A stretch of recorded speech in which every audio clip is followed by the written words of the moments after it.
आपण आपल्या जर्नीची आता स्टार्ट केलेली आहे। सध्या मी आहे तळेगाव स्टेशन। आत्ता जस्ट आपण पेट्रोल भरलेलं आहे। यावर्षी पावसाचं गणित काही समजणंसं झालेलं आहे। अर्धा जून झालेला आहे। आता समोर पाहत असाल केदारनाथ मंदिर, आपण येताना इथं दर्शन करूया। पावनानगर सोडल्यानंतर आपल्याला थोडंसं पुढं आल्यानंतर एक फाटा लागतो।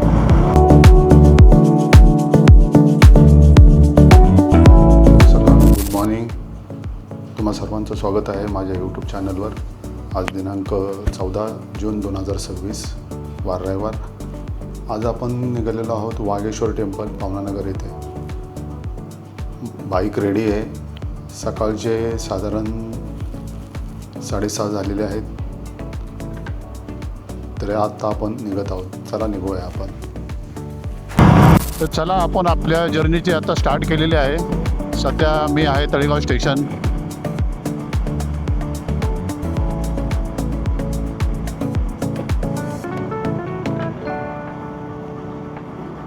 थोडंसं लवकर निघायला पाहिजे होतं, पण आता काय लेट झालं।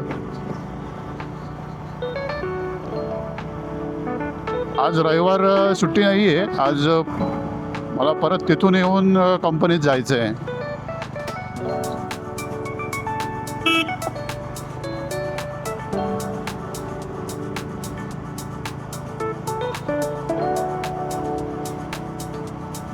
खूप सुंदर असं क्लायमेट आहे सध्या। हवेत किंचितसा असा गारवा आहे।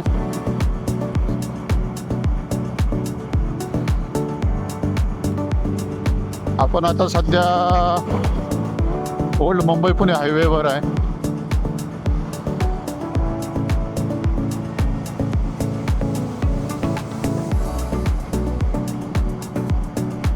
रस्त्याला एवढी ट्रॅफिक नाही आहे।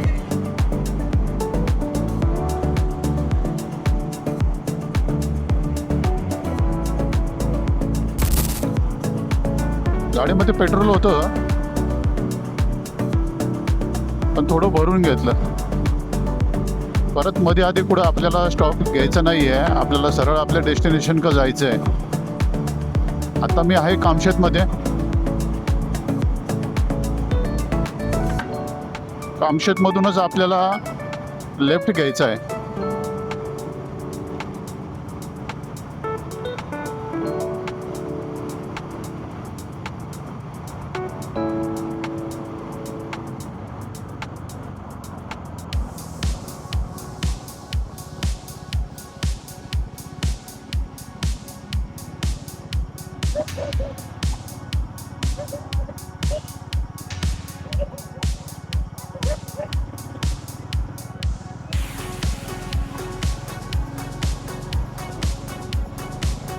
अशा क्लायमेटमध्ये गाडी चालवायला खूप छान वाटतं। आपण पाहत असाल जास्त ऊन वगैरे असं काही नाही आहे। यावर्षी पावसाचं गणित काही समजणंसं झालेलं आहे। अर्धा जून झालेला आहे आत्ता, आणि अजून पावसाचं म्हणावं असं आगमन झालेलं नाही आहे।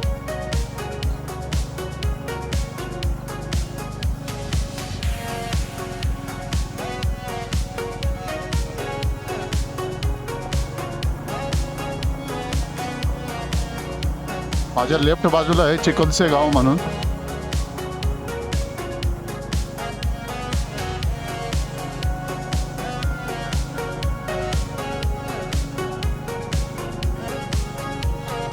मी या रस्त्यावर एक 2-3 टाईम ब्लॉग बनवलेला आहे, त्यामुळं मी असं फारसं काही याच्यावर आपल्याला दाखवू शकणार नाही आहे। थोडंसं पाऊस वगैरे झाल्यानंतर जे क्लायमेट असणार आहे तो खूप वेगळा असणार आहे इथं। त्यावेळेस पण मी एक छोटासा असा ब्लॉग बनवेन यावर।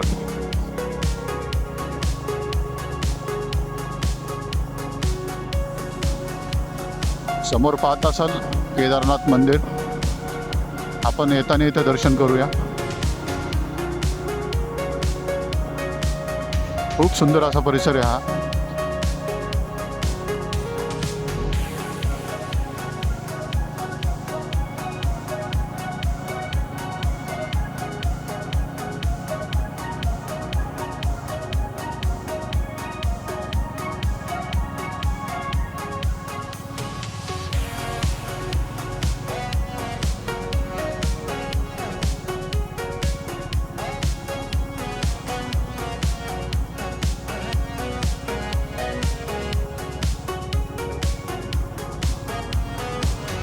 आता आपण पवनानगरच्या आसपास पोचलेलो आहोत. आपण जसजसं पुढं जातोय आपण नोटीस करत असाल तर बघा क्लायमेट खूप चेंज होत चाललेलं आहे.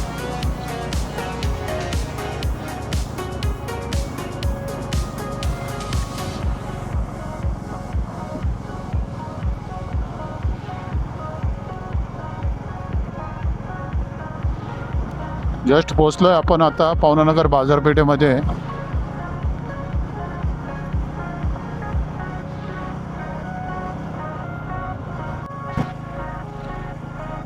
पवनानगर सोडल्यानंतर आपल्याला थोडंसं पुढं आल्यानंतर एक फाटा लागतो.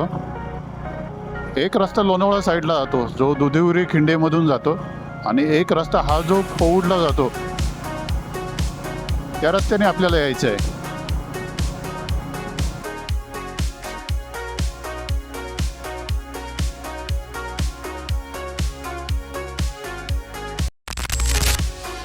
पवनानगर सोडल्यानंतर थोडं पुढं आल्यानंतर मी एक 2 मिनटाचा ब्रेक घेतला पाणी पिण्यासाठी. थोडा वेळ थांबलो आणि पुन्हा प्रवासाला सुरुवात केली. आपण ऑलरेडी या रस्त्याने एकदा दोनदा प्रवास केलेला आहे. ज्यावेळेस आपण कोकणात गेलो होतो त्यावेळेस याच मार्गे आपण गेलेलो होतो.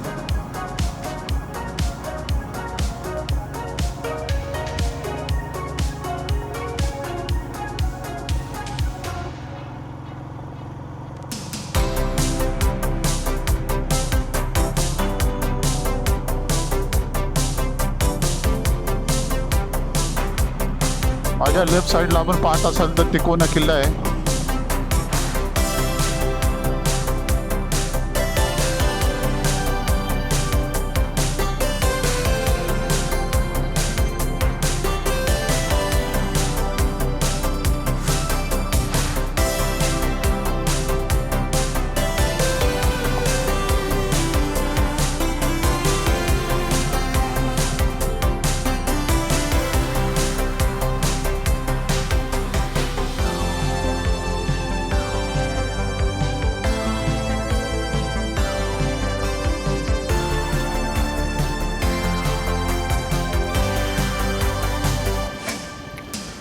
पवनानगर पौड रस्त्यावर आपण आल्यानंतर आपल्याला आजिवली गाव लागतं. आजिवली गावातून आपण लेफ्ट घेतल्यानंतर आपण वाघेश्वर गावाकडे काय सुंदर जातो. वातावरण आहे इथं.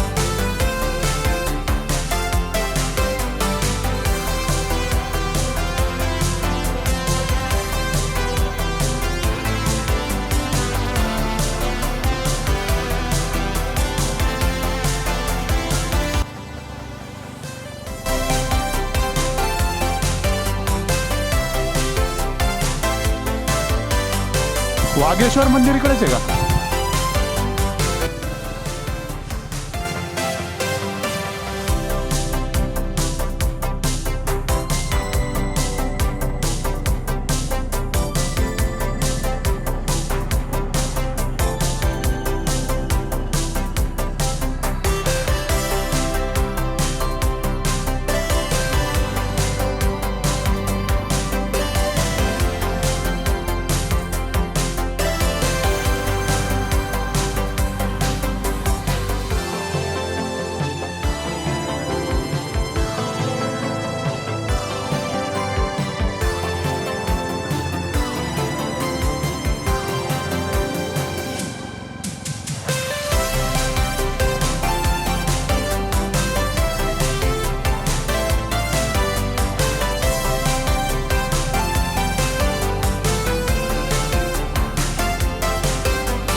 गावातील रस्ते खूप छान आहेत. काही जागी सिमेंटचे रोड आहेत तर काही जागी डांबरी रस्ते आहेत. पण गावातून मंदिरापर्यंत जाण्याचा जो रस्ता होता तो खूप असा वाईट होता. कारण की जवळजवळ त्या रस्त्यावर जवळजवळ अर्धा फूट अशी माती होती. त्या मातीत गाडी रुतून बसण्याचे जास्त चान्सेस होते. तरी पण खूप असे प्रयत्न करून मी माझी गाडी सावकाशपणे मंदिरापर्यंत पोचवायचा प्रयत्न केला. काही जागी थांबावं लागलं, पण हळूहळू गाडी मी पुढे घेत गाडी मंदिरापर्यंत पोचवली. पवना धरणाच्या पश्चिम भागात वाघेश्वर गाव आहे आणि या वाघेश्वर गावात धरणामध्ये हे मंदिर आहे. धरणाच्या पाण्यात हे मंदिर मार्च महिन्यापासून दिसायला लागते. नाहीतर पावसाचे 4 महिने आणि नंतर थंडीचे 4 महिने अशा 8 महिने मंदिर हे पाण्यामध्येच असते. पाणी कमी झाल्यानंतर गावातली लोक मंदिरापर्यंत जाऊन मंदिराची पूजा अर्चा ही नित्यनियमाने करतात.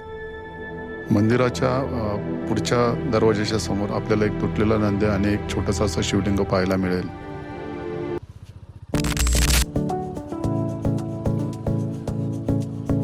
मंदिरापाशी जास्त वेळ मला काय टाईम स्पेंड करता आला नाही, कारण की थोडीफार गर्दी पण होती आणि मला पुन्हा कामावरती जायचं होतं. त्यामुळे मी थोडीशी घाई केली. ड्रोनचं फुटेज घेतलं, पण आता ते कितपर्यंत सक्सेस होते मलाही सांगता येणार नाही. पुन्हा एकदा मी त्या ऑफ रोडिंगला सुरुवात केली. खूप अशी माती आणि धूळ यातून कशीबशी गाडी मी बाहेर काढली. हे सगळं झालं फक्त महादेवाच्या आशीर्वादामुळंच, कारण की रस्ता प्रचंड असा खराब होता. एवढी माती होती की 2-3 बाईकवाले तर अक्षरशः खाली पडले होते. या मंदिरापर्यंत यायची जी योग्य वेळ आहे ही मार्च महिन्यानंतर एप्रिल मे या महिन्यामध्ये आपण कधीही येऊ शकता. आणि मंदिराच्या आजूबाजूला जे किल्ले आहेत, जवळजवळ 5 किल्ले आहेत. एक तिकोना, एक विसापूर, लोहगड, तुंगी आणि मोरगिरीचा किल्ला. आपण या किल्ल्यांनाही व्हिजिट करू शकता. खूप जवळजवळ असे किल्ले आहेत आणि खूप ऐतिहासिक असे किल्ले आहेत. आणि पवना धरणाचा जो आजूबाजूचा परिसर आहे तोही खूप छान असा परिसर आहे. फिरण्यासारखं खूप काही आहे इथं. आपण निश्चित व्हिजिट करू शकता इथं.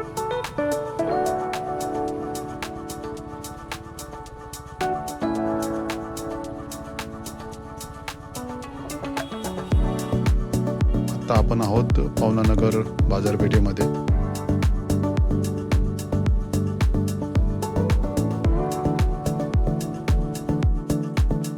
आता आपण आहोत श्री केदारनाथ मंदिर. हे पवनानगरला जाताना रस्त्याच्या मध्ये आहे. आपण निश्चित इथं थांबू शकता. खूप सुंदर असा परिसर आहे.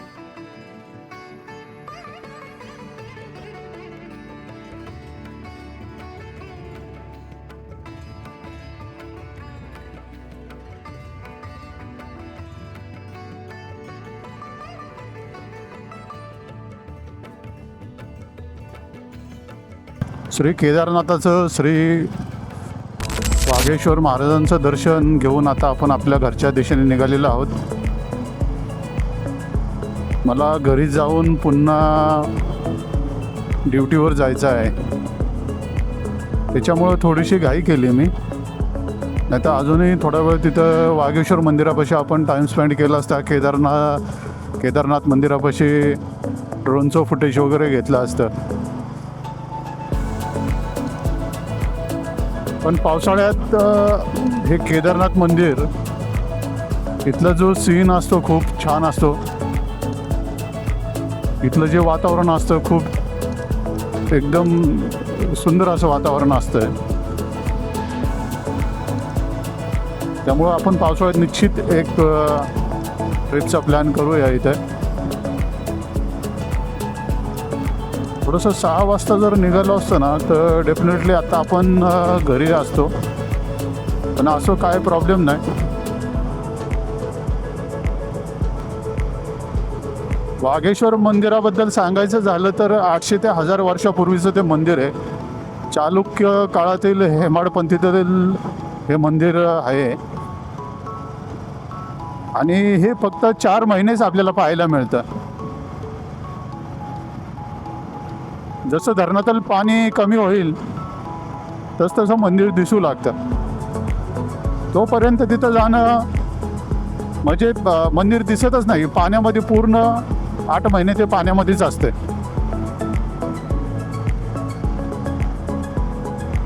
खूप छान अनुभव आहे तिथला. थोडंसं ऑफ रोडिंग आहे. गाडी थोडीशी सांभाळूनच चालावी लागते तिथं, कारण की माती खूप आहे. मातीमध्ये गाडी आहे ना, स्लिप व्हायचे चान्सेस खूप आहेत. त्यामुळं गाडी हळूहळू चालवावी तिथे.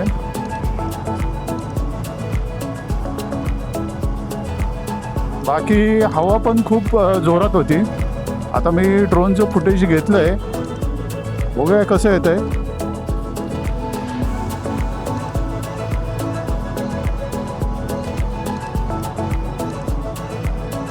आता आपण कामशेतच्या जवळ पोचलेलो आहोत. मित्रांनो, कामाला असल्यामुळं जास्त ट्रॅव्हलिंग होत नाही, जास्त ब्लॉग बनवता येत नाही, कारण की कामाचा टायमिंगच माझा असा आहे. रोज जनरल शिफ्ट राहते. सकाळी 9 ते संध्याकाळी 6 वाजेपर्यंत ड्युटी राहते. आणि त्यात कामावर सुट्टी घेऊन बाहेर ट्रॅव्हलिंग करणं हे पॉसिबल होत नाही.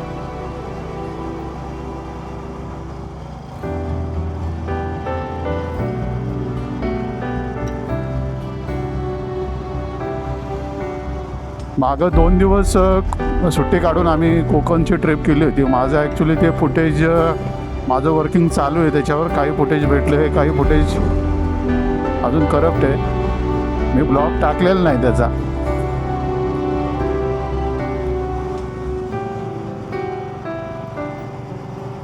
त्यानंतर पवनानगरची एक ट्रिप केली होती. एक पर्सनल काम असल्यामुळे मी पुढे डॅमकडे पण जाऊन आलो होतो. त्याचा ब्लॉग मी आज टाकणार आहे, आपण निश्चित पहा.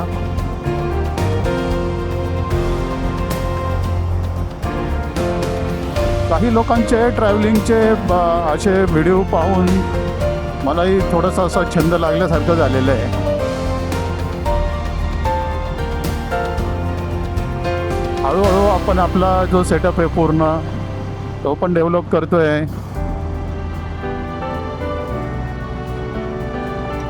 आता ड्रोन घेतलेला आहे. ड्रोनला मी अजून असं परफेक्ट असं शिकलेलो नाही आहे, त्यामुळं थोडंसं फुटेज प्लस मायनस झालं तर थोडंसं ॲडजस्ट करून घ्या.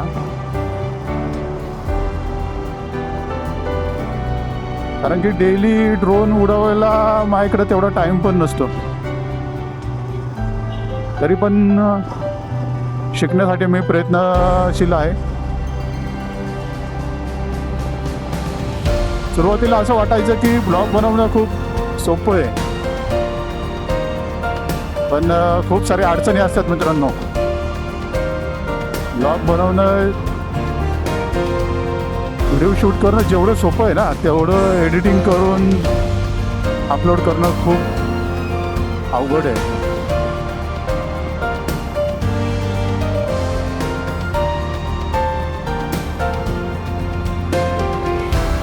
मी एक गोष्ट नोटीस केलेली आहे की मी माझे शॉर्ट व्हिडिओ पण काही शॉर्ट व्हिडिओ पण टाकतो चॅनलवर, पण त्यामध्ये जे स्ट्रेंजर असतात, म्हणजे आपण ज्यांना ओळखत नाही,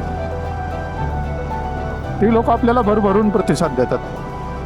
पण जे आपली लोक आहेत ना, ते आपल्याला साधं ॲप्रिशिएट पण करत नाही.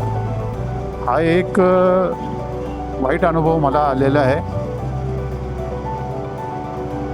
काही जवळची लोक आहेत, जवळचे मित्र आहेत, ते पण ॲप्रिशिएट करत नाही आहेत. असो, आपण आपलं काम करत राहावं.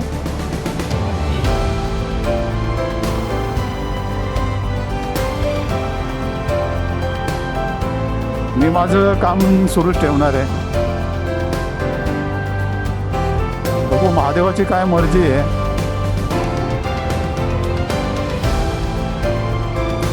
महादेवाने इथपर्यंत आणलेलं आहे, यापुढेही महादेव आपल्याला पुढे घेऊन जाण्यासाठी आशीर्वाद देईल आणि कायम आशीर्वाद राहील महादेवाचा. लोक काय म्हणतात लोक काय करतात त्याच्याकडे मी तरी सध्या लक्ष देणार नाही आहे.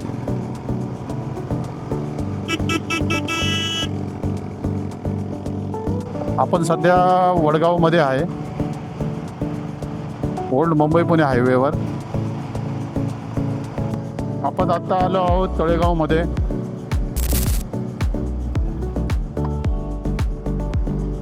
खूप छान अशी ट्रिप झाली आहे मित्रांनो. माझा हा व्हिडिओ आपणास कसा वाटला निश्चित कमेंट करून सांगा. व्हिडिओला लाईक करा, शेअर करा, कमेंट करा.